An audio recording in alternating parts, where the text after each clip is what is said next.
Good morning, good afternoon, good evening. You're walking with Mr. Clay. I'm Mr. Clay. And we also thank the Most High for those of you that have been with us since the beginning, and those of you that have been with us here and there's about, and those of you who are about to subscribe to this channel. We thank God for you. Contemplating subscription. Yes, we thank God for you. And we are calling those things that are not as though they are. Yes, we're controversial. And the whole thing is about to jog you to study, go in depth, understand the meanings. Yes, these things you should do, because deceivers are out there. A true statement is there are deceivers. Those that are deceived and those that are deceiving because they were deceived. But the law, statutes, commandments, and ordinances of the Most High stand sure. They stand sure. There is no changing. There's no doing away with the law. The law is easier than your New Testament, your church bylaws. The law is easier, much easier. And that day when we can keep the sacrificial parts unto the Most High. Because one thing about it, when the Most High is ready for the sacrifices, the animals that are to be sacrificed will multiply upon the earth. Yes, they will multiply. See, right now we understand a capitalistic way of doing things. Instead of taking these beasts and feeding the ministers to our King, our God, our Creator, which is one, we rather sell it, make a profit. It's good to make a profit and sell, but the Most High increase you that you might sacrifice unto the Most High. Yes, we're in Isaiah chapter 33. Yes, Isaiah chapter 33 as you prepare. And today we look on our global, should I say, arena, seeing how that the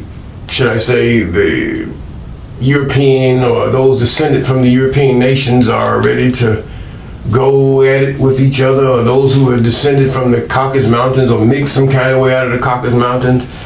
In some kind of way, these people are constantly warring, and stirring up wars, destabilizing countries and everything else.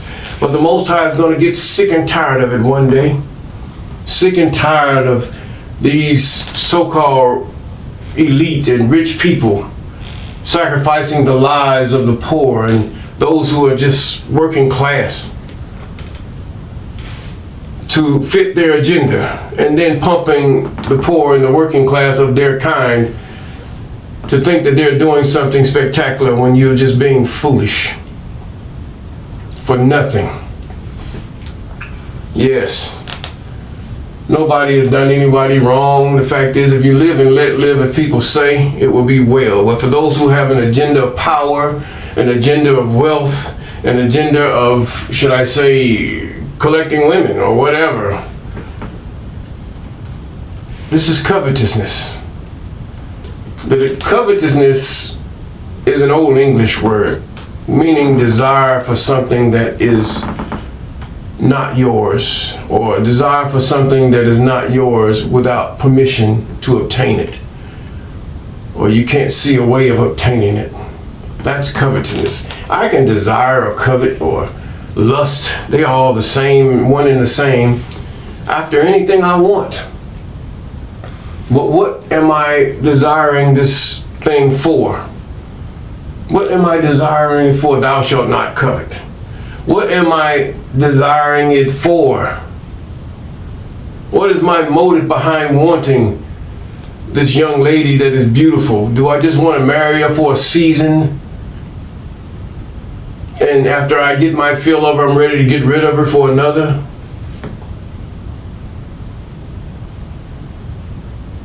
What am I desiring the gold for? Is it that I might behold it or I might trade it for more money, or that I can't obtain it, so I'm going to steal it? Yes, in our segment on the law, we're going to delve into all of these issues. But Isaiah chapter 33 and verse 1, Woe to thee that spoilest. There's a warning. And thou was not spoiled. You have those that never suffer violence, but yet they dish it out, if you want to put it in that aspect. And dealest treacherously. Usury, theft, extortion, embezzlement. All of these things fall right into that. That dealeth treacherously, stealing, period. And they dealt not treacherously with thee. In other words, you do it, but nobody dealt with you that way. And when thou shalt cease to spoil, thou shalt be spoiled. Who is he talking to? And when thou shalt make an end to deal treacherously, they shall deal treacherously with thee. So this has been a standard here. Then he goes on to pray, O I am, be gracious unto us. We have waited for thee, but thou their arm every morning, our salvation in the time of trouble. And at the noise of the tumult, the people fled, in the lifting up of thyself. He's talking about Judah, Israel, have turned wicked. Yes, that's what he's talking about. And the noise of the tumult, the people fled, and the lifting up of thyself, the nations were scattered. And your spoil shall be gathered like the gathering of a caterpillar, and the running to and fro of locusts shall he run upon them. The I am is exalted, for the I am dwelleth on high. The I am hath filled Zion with judgment and righteousness. You know, there's a day going to come where they will practice those laws that they should have practiced during the time they were saved from the Egyptians. Yes, saved. Many of us has the ideology of salvation and saved the wrong way. First, he's talking about this life. Salvation from your sickness, from your ailments, from your financial dilemma, from your poverty, from your poorness. Poverty is not, it depends on the status of your societies. I can live in huts, mud huts all day. I can live in the best mud hut and considered rich among those that are surrounded by me, by the things that I have or built, or those that built for me. No, I'm not in poverty. We eat of the best of things. But you can have what they call Ubuntu, where we share everything. And everybody is the same. That's communism at its purest, to put it plainly. But the fact is that in verse 4, and your spoil shall be gathered like the gathering of the caterpillar, as the running to and fro of locusts shall he run upon them. The I am is exalted, for the I am dwelleth on high. The I am hath filled Zion with judgment and righteousness. This is a present thing, calling those things that are not as though they are. And wisdom and knowledge shall be the stability of thy times, and strength and salvation. The fear of the I am is his treasure. Those who fear the I am are the treasures of the I am. The fact is that stability is based on knowledge. When you have no knowledge of what is going on, then things get destabilized. When you're deceived, when you're maligned, when you're pushed back, or when you're mocked for no reason at all, or people are jealous of you for no reason that you can fathom, this causes stability, instability. But in wisdom, why, you would ask yourself, I need to understand these people. Why do they don't like me? Why don't they like me? I said that jumbled. But either way, why don't they like me? Why don't they tolerate me, if anything? Or us? But in wisdom, instead of being in all frenzy and destabilizing your spirit, you seek out the truth. Yes, even in this Black History Month, we've sought out the truth, and it gives us peace to know the truth about why many of us have been destabilized and why we're hated so by many. Yes. He says now, the fear of the I Am is the I Am's treasure. When we respect and fear the I Am, see, some of you, we have enough pride that I ain't scared of nothing, I ain't scared of God. Okay, let's put it this way. Do you respect God? Do you know enough in your wisdom? Yes, do you know enough to respect God and all that the I Am is, was, and shall be, to the point where you're like Job, always putting a check on your spirit, on your mind? Are we? You shouldn't be crazy about this. Don't let the enemy fool you. You can relax and have a good time, but yet be mindful of who you are subject to, and that is the Creator. Behold, the valiant ones shall cry out with the ambassadors of peace, shall weep bitterly. And the highways lie waste, the wayfaring man ceaseth. He had broken the covenant. He had despised the city. He hath regarded no man. He's talking about Israel, Judah, whichever have you. This is what this is referring to. Broken the covenant between who? The I Am and their fathers. All that the I Am says, that commands that we shall do, is what he's saying. And you call yourself an Hebrew Israelite, a Hebrew speaking Israelite, or one who has descended from Eber, or whatever you want to call it. He says, no man, he regarded no man. This was the state of Israel during this time of judgment.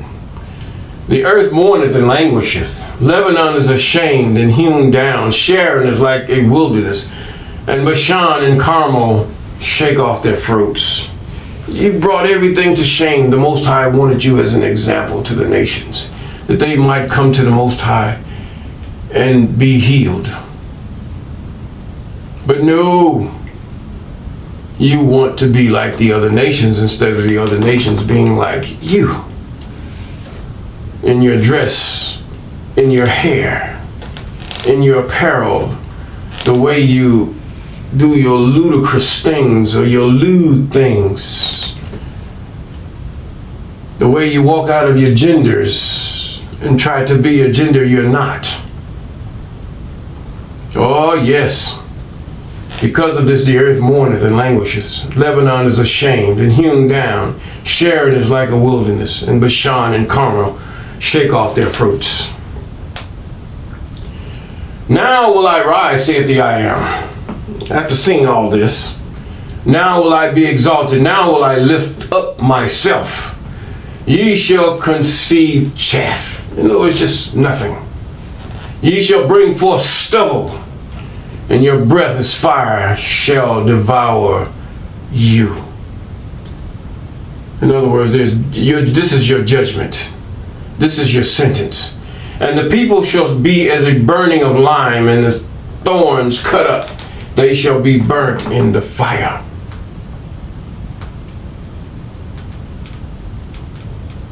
In other words, your life is going to be so messed up. This is what it's going to be like. The captivities, the torments, and for us in this day, the slavery that many have endured. And now here you are.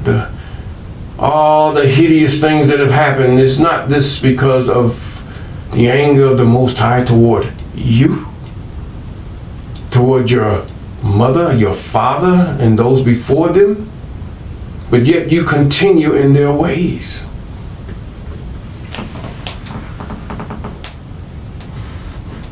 It's just not about the Sabbaths.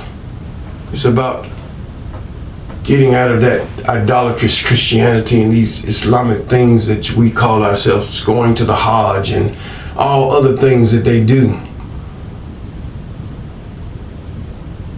And the idolatrous Christianity, and they're just worshiping and praising Jesus alone. They are idolatrous. They are widely known, but you have been deceived, and that you worship another God. And even some of you Islamic, those that believe in the Quran, you have accepted this thing along with your Quran. It is not so. The law, statutes, commandments, and ordinances of the Most High. It's not being Jewish. It's going to the Most High and knowing where the Most High is. You are in your own pride. The angel Gabriel, if you read the book of Enoch, had his, or should I say, the angels or the spirits they called Gabriel, had his ideals.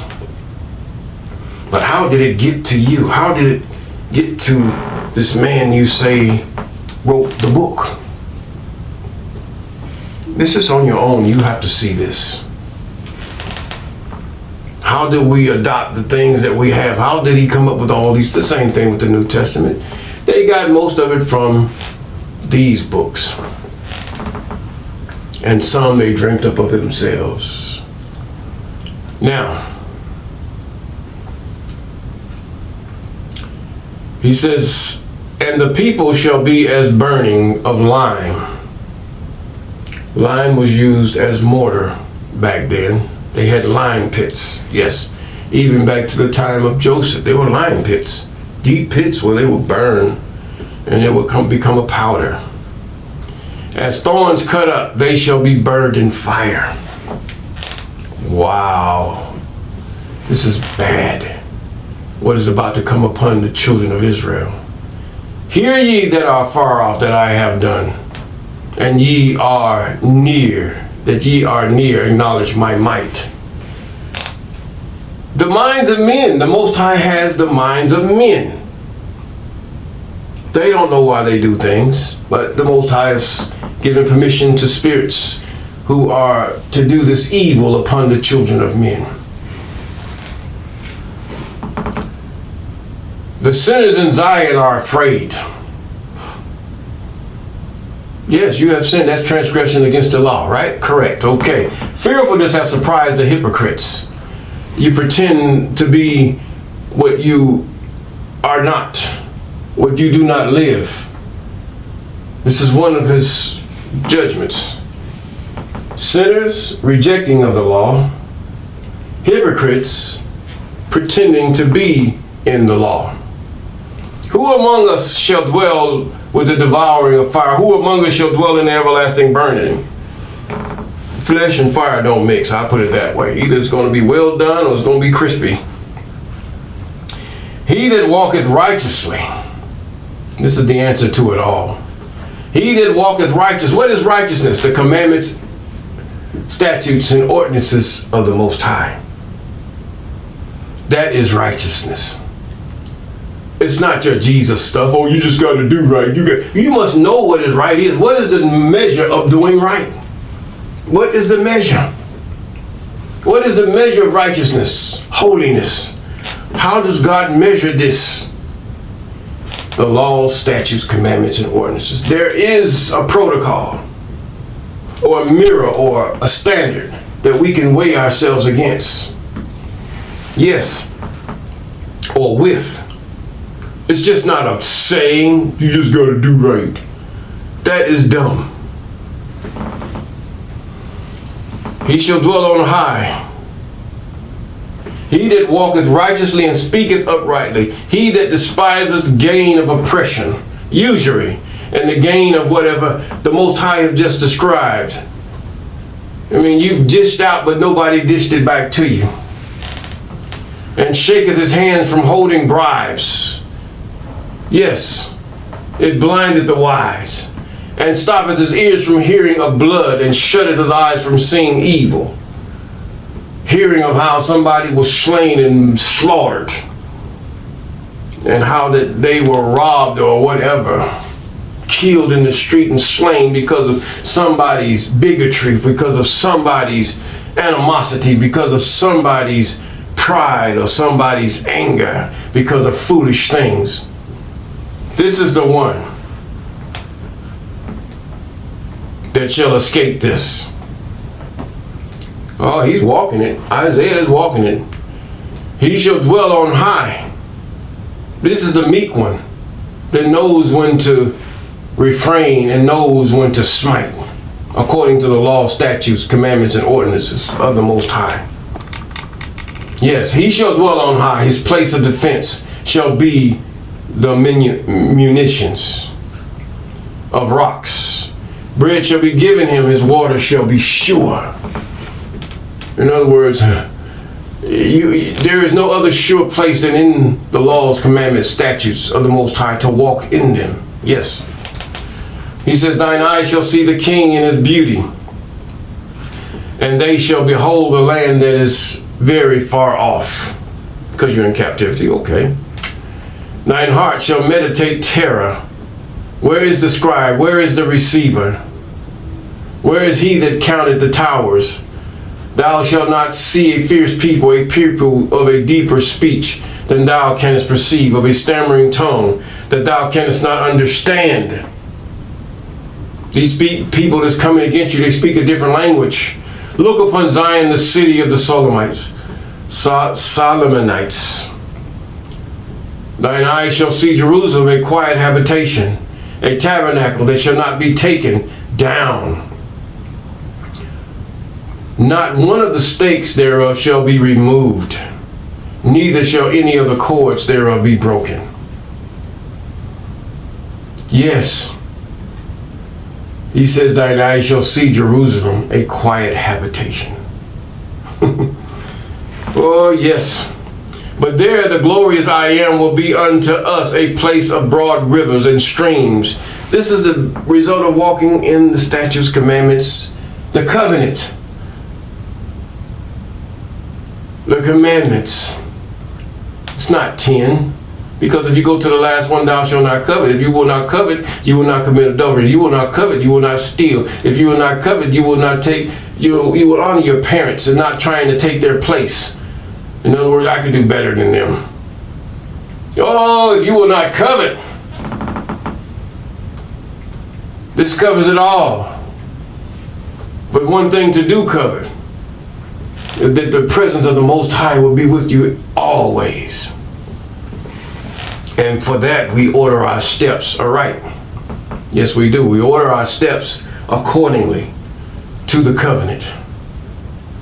But there the glories I am will be unto us a place of broad river stream, wherein shall go no galley with oars, neither shall a gallant ship pass thereby.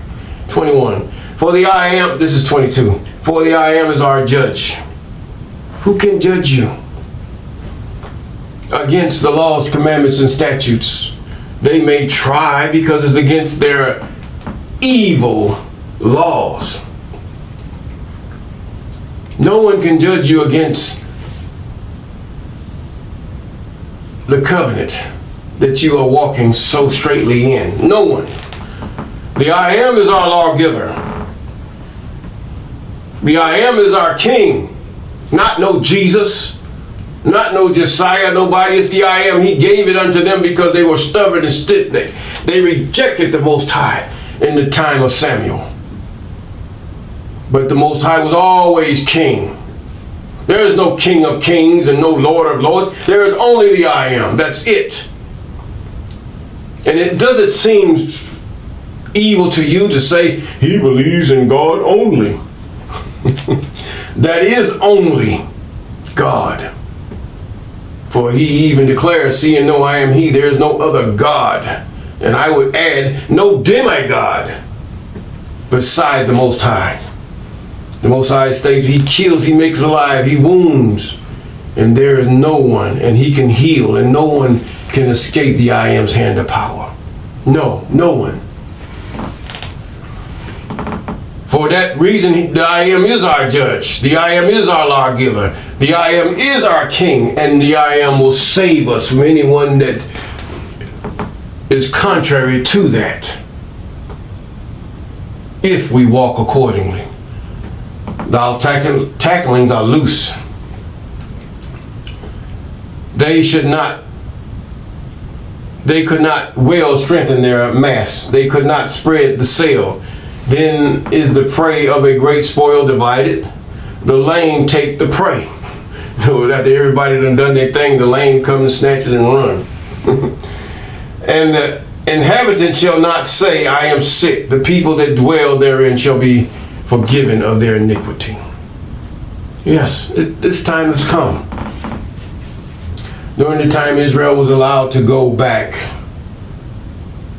and rebuild Jerusalem and the temple, or should I say Judah, and the stragglers that were with them from the tribes of Israel. Yes, they were allowed to go back, and they wept bitterly. Read the book of Ezra and Nehemiah, because their hearts were softened and they began to do that which was right. And this lasted for quite a while before the Most High.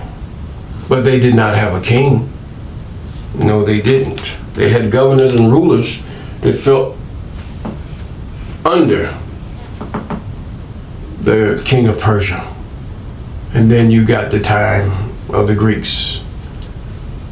Another time when they decided they will sin again against the Most High. Yes.